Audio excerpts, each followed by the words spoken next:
You don't just seek for abundance, you be abundant. So that I can then reassess what I want to do. Yeah, and always go to the root. For all of these women to just be able to further their own knowledge and growth. So much synergy in our souls, and feel your excitement and your passion for it.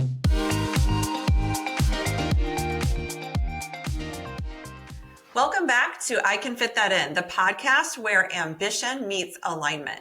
Today's guest is someone who brings depth, groundedness, and powerful tools for manifestation. Latha Jay is here with us, and she is a spiritual strategist, author, and retreat host known for helping people blend ancient wisdom with modern science to create the life they are truly meant to live. Latha is the creator of the 24/7 manifesting method, a signature approach that combines neuroscience, shadow work, and holistic healing to guide mindset and lifestyle shifts that actually last.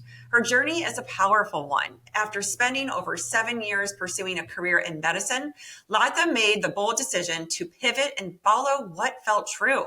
That path led to her master's in Ayurvedic science and integrative medicine, and to the work she does now, helping others align with their purpose and step into their fullest potential.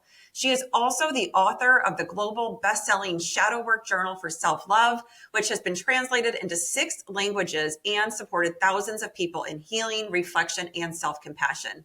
Through her courses, retreats, and her online women's community called Journey, Latha is helping people around the world release limiting beliefs, reconnect with their inner power, and take aligned action toward the life they want. We are diving into living authentically and manifesting your best life. So let's get to it. I am so excited to have you here with me today, Latha. Erin, thanks for having me. And thank you for that introduction. It really encapsulates a lot of what I've done in the past and what my passions and goals are moving forward. Oh, I love that. Well, I'm so excited for my listeners to hear your story, which is very, very similar to, I feel like, a lot of my own experiences and those of us who have been on some sort of journey in our careers that then changes into something that feels more aligned. And obviously, you are completely in the work of service. You serve others, you help others, you lift others up. And I'm really excited to talk about what that journey was like for you in getting to that place. So first, let's start with, you know what it's like to feel completely out of alignment with a career path that maybe seemed like the right thing at a certain time, culturally and society driven, expectations, familial driven. And you know that you could push through, you know you could be successful, but you got to a place where you're like, but this isn't really what I want. Talk to us about that. Yeah, Erin, so I grew up, obviously I'm Indian. My parents came from India, a very traditional family. Even though I was born and raised in the States, the tradition still existed. So when I grew up and I was kind of figuring out what I wanted to do career-wise with my life, my parents said, great, you can be a doctor, a lawyer, or an engineer, pick, And they gave me a little guidance towards this. And they were like, well, you like to work with people. You like helping people. Why don't you become a doctor? That'd be a great career for you. So I said, okay, that sounds good, Check the box. And also for many, many generations, my family has been in the healing arts, right? My grandparents and things like that have always been in the space of building community, bringing people together and really like folk healers and things like that for generations. And now, more the evolved sense of traditional, not so traditional, but like more westernized doctors and, things like that version of healers. So it just seemed almost natural for me to step into that. That's what my family does, right? And it wasn't until I had gone through pre-medicine, done degrees in biology and psychology, and then actually got accepted and went to medical school. 3 years into that, 4-year medical program, I was just like, this is not for me. I knew, I knew the moment I actually started that it wasn't for me. But it took me about 3 years to actually find the courage and the boldness to say, I need to get out of this. And it was a really difficult decision because my family was like, oh, she's going to be a doctor. This is great. They had, helped me and invested in me doing all of these things and growing my mind and all of these things for years, not just even in that schooling period, even prior to that. I didn't have a backup plan whatsoever. My plan had always been to be a doctor.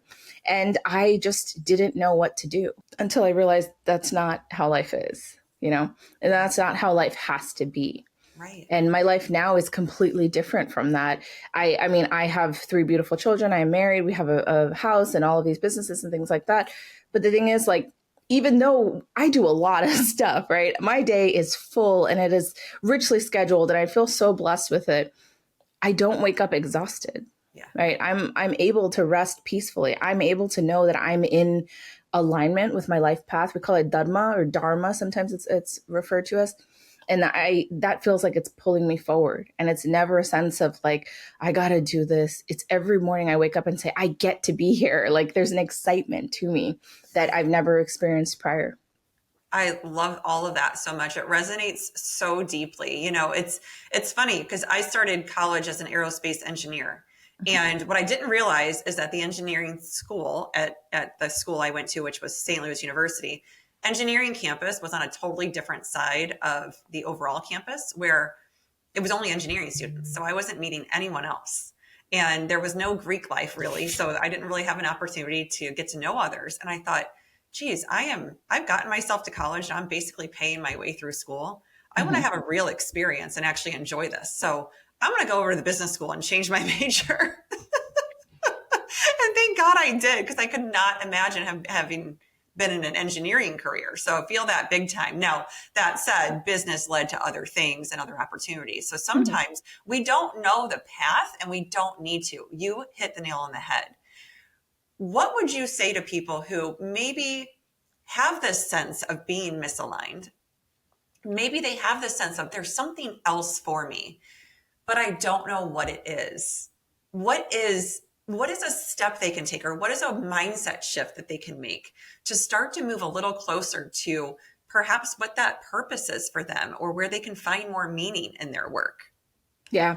I think the biggest thing here is like to not allow the fear of not knowing or the fear of, having really no clue to keep you in a place that you're miserable.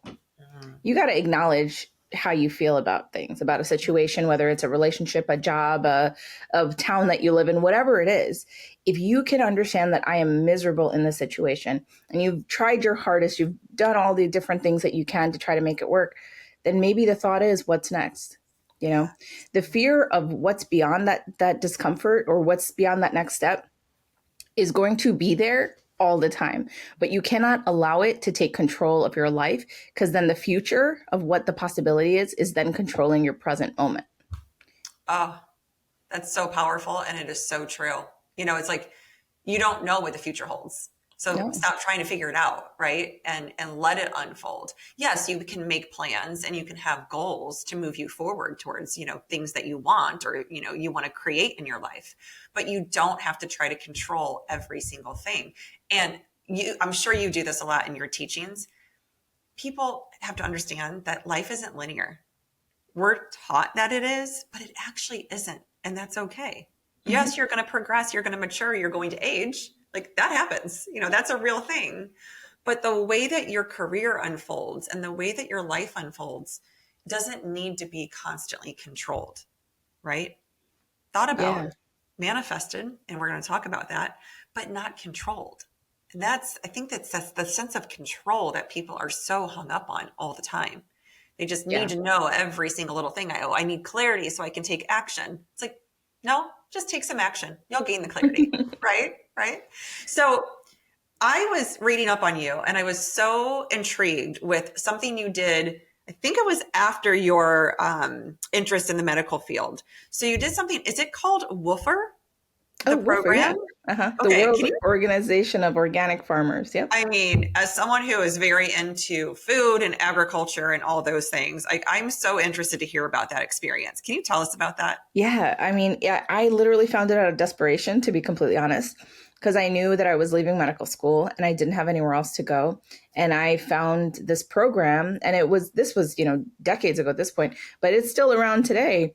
And it was a great program where you could go and live and work on a farm, and they don't pay you, but they feed you, they give you a place to stay and they feed you.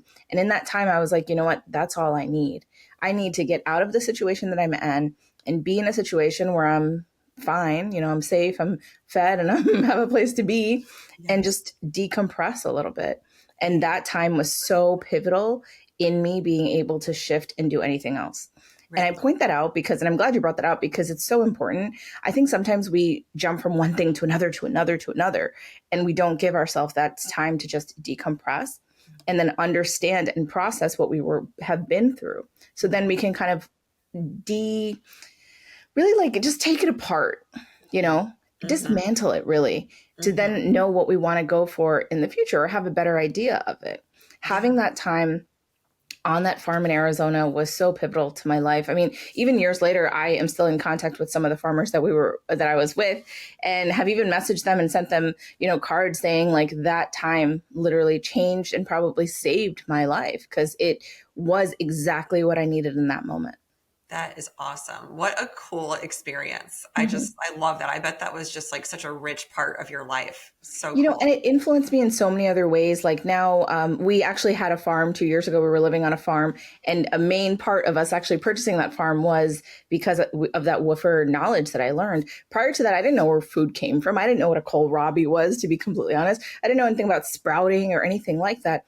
And the education that I got from being there, hands in the dirt, learning about how things grow, learning about like the symbiotic relationships between things, it was monumental. And it Yeah. was something that I had never experienced. So it took me from this very academic space, right, of learning and being with people and, learning about the body, the physicality of things, into the space where I'm like hands in the dirt, which is incredibly grounding.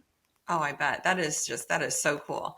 So it sounds to me like farming, the way that food is prepared, probably how you prepare food in your home with your family, is maybe even a bit of a ritual for you. So I'd love to talk about some of the rituals in your life, both with yourself, you with you, and also, with your partner, your husband, with your family. Like, what are some of these rituals that you enact in your life that really fill you up and help you stay centered and grounded? Everything is a ritual.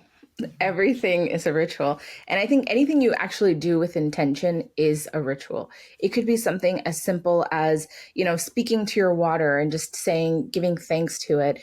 It could be as simple as preparing a meal that someone really loves, making something with love in your heart. These are all rituals. You're putting an intention into an action that you're doing. And yeah, my life is full of rituals. Everything from, even last night it was the full moon and we were making moon water. My whole family sat around and we had our moon water ritual, in which we take some a jar, fill it with water, and we each hold it to our heart and we set an intention to it. And it's a beautiful way to just connect our family and connect with the nature around us as well. Then we put it outside overnight so it can be charged by the full moon, and everybody has a glass of it in the morning. And it's Oh, also just, if you think about the neuroscience behind this, yeah. right? It's like we're coming together, we're gathering in community, we're each speaking our intention out loud. Everyone else is hearing it. We're making this action of putting it outside. We're putting our trust into something that's bigger than us. And then again, we're remembering it again in the morning. I love that so much. And, it's really neat when you talk about rituals being everything, because I agree with you. It's anything you do with an intention. And some people think that rituals have to be about like incense burning and things like that. And it's like, that can be a ritual, but it doesn't Mhm. have to be. It can also just be something like choosing to read 10 pages of a book, right? Like to sit down intentionally and give energy and attention to something that you choose to, right? Not just what's pulling you in every direction and demands your energy, but what you choose to give it to. And when you talk about family rituals, one of the things that we do in my family is we read a passage from a book each night. And it's a Mhm. different person that reads it. And then we do a guided meditation, and a different person in the family is doing the guided meditation. And it's simple. This takes us 20 minutes. It's nothing, nothing big, no big deal. We just sit down on the couch, and it's just a very intentional moment for us to like read something inspiring and maybe talk about it a little bit, and then to infuse a little bit of extra love through our words and thankfulness and gratefulness to the universe, God, whatever we call it, right? And I think that more people could start to understand that when they ritualize parts of their life, they're actually going to manifest certain things in their life faster. So you mentioned this whole subconscious mind Mhm. before you go to bed, when you wake up, being really primed, and that's from a neuroscientific standpoint. It's primed and ready to go to start to think the Mhm. thoughts that then create the feelings that then allow your body and your energy to get behind what it is you are wanting, right? What do you want to create? What do you want to feel more of? What do you want to think more of? So talk to us about your manifestation method. There are so many out there that, I think a lot of people maybe glob onto because it seems really trendy at first, but does it really work? Now, Mhm. yours, I know it's like a tried and true practice that you teach people, and you do it in a very safe container and in a very positive way. So, talk to us about your method.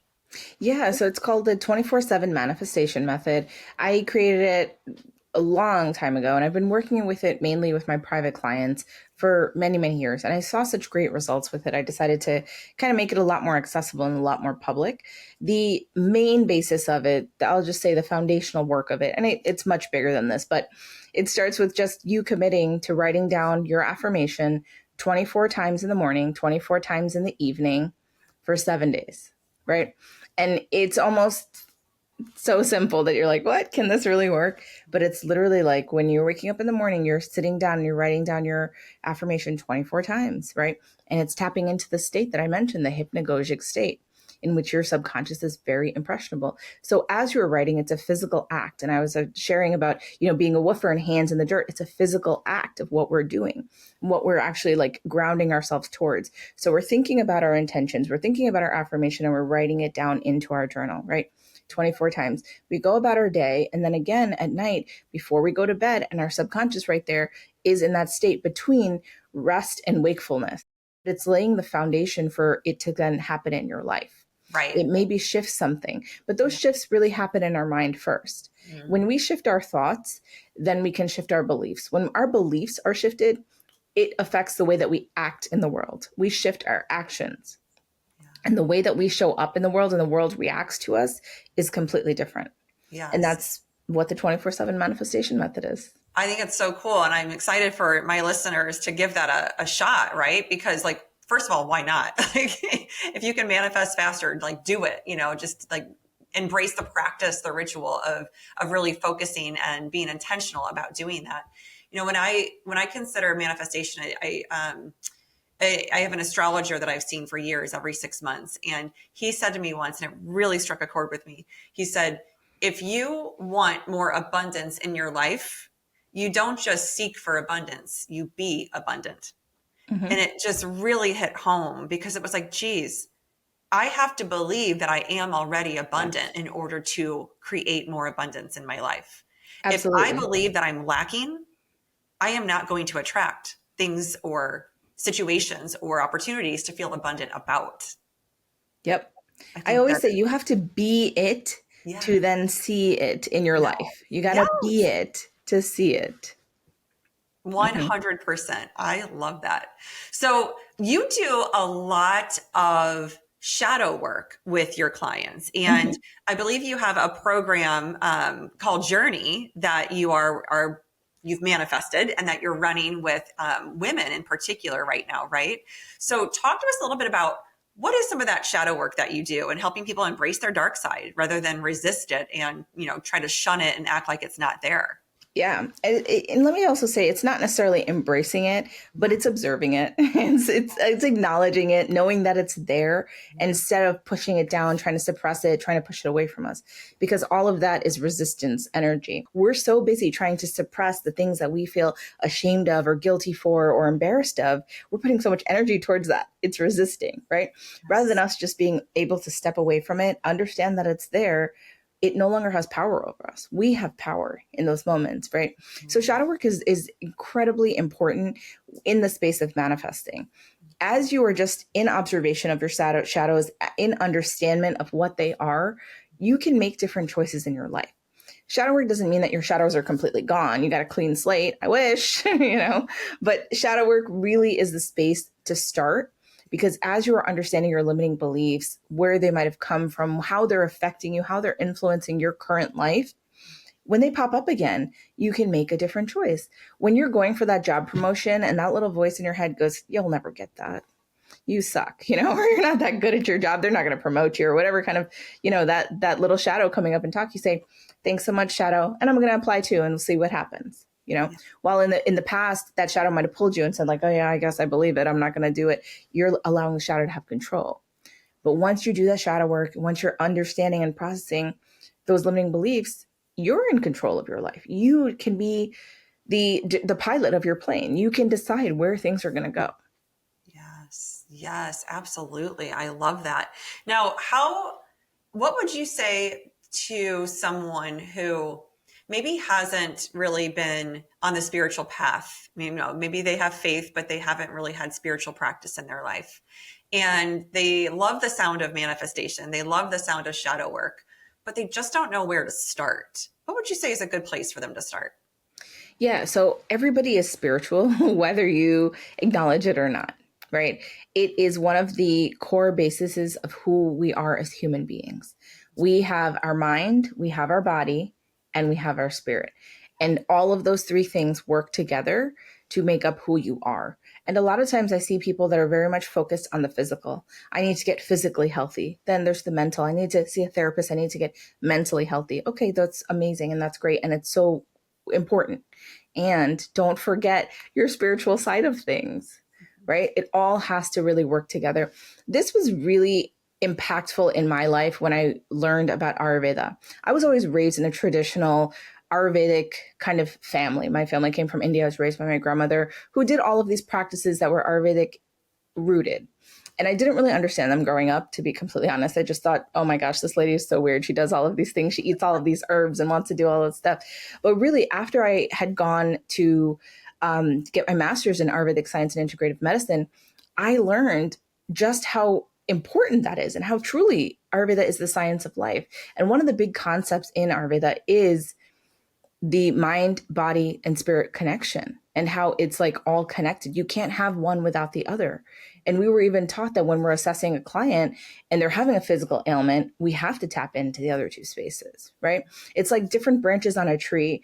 But if a tree is suffering, you don't just try to go and attend to each branch individually. You put fertilizer for the tree. You look at the whole being of the Yeah. tree, right? And one of the concepts is you water the roots to get the fruits. So you water your whole self so that you're then able to reap the fruits of who you are. Yeah, and always go to the root, right? Not the symptom and not the cause. It's like, Yes. go to the root always. I Hmm. love that. And you have to water those roots and you have to tend to them, right? Because they are what give life to the rest. Absolutely. That's so beautiful. Well, Latha, if you could tell us, how has the way that you define success changed for you over the years? Oh, yes. A big portion of my younger life, I'll say, in my first 20 years of life, was based on academia. So I defined success on graduating. I defined success on how much money I made. I designed success on, what society ranked as successful, right? And now in my life, I'm almost 40 now. And the way that I define success is on how happy I am. How much time I have in my day to do the things that I actually want to do, how much joy I can have, how much change I can impart upon the world, how much transformation I can create in someone's life.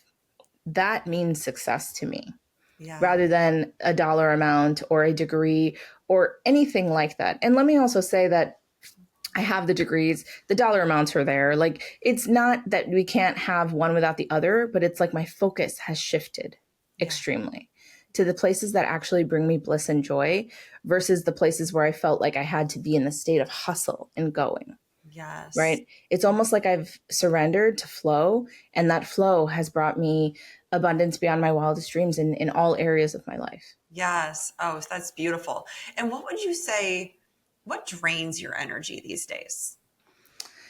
It drains my energy being in places or situations that I don't feel comfortable in. Thus, when I am very particular on who I allow into my home, the friends that I keep, the circle that I keep, and if I see or if I feel that energy is off, I'm quick to create a really a boundary in that space. I don't Yes. want to say cut people off, but really create a boundary.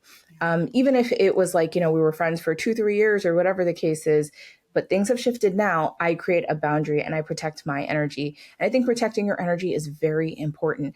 Sometimes we also feel like, oh, this is a family member, or I've known this person for 30 years, or, whatever kind of excuse we want to put in there. That we've invested so much time into this rather than just understanding that, yes, that is true. We did have a relationship for 30 years, or this is my sister or my cousin or my parent or whatever the case is.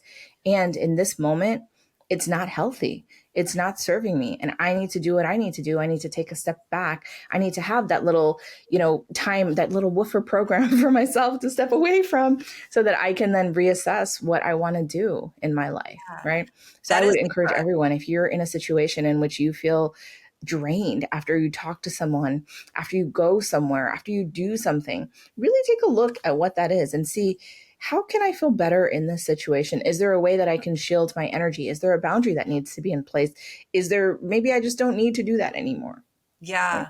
That is so, it's so important for people to hear. And one of the things that I see a lot with that is that people, rather than enacting the art of discernment in their life, they actually feel guilty about it and think that they're being judgmental.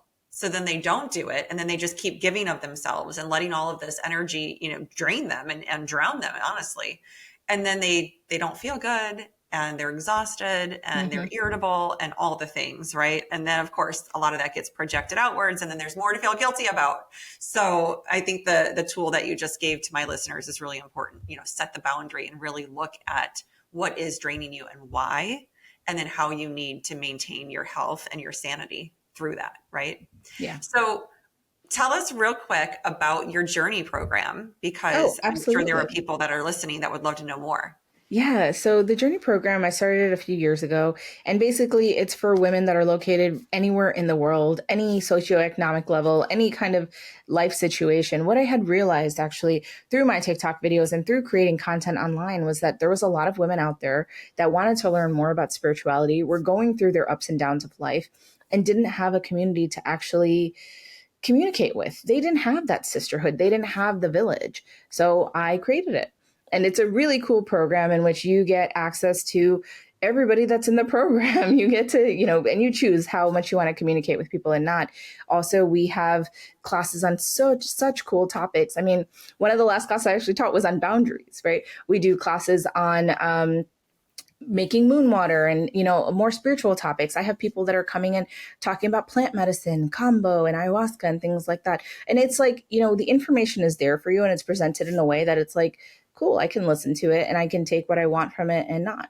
And I bring in guest speakers that bring us really cool freebies and different opportunities to work with them.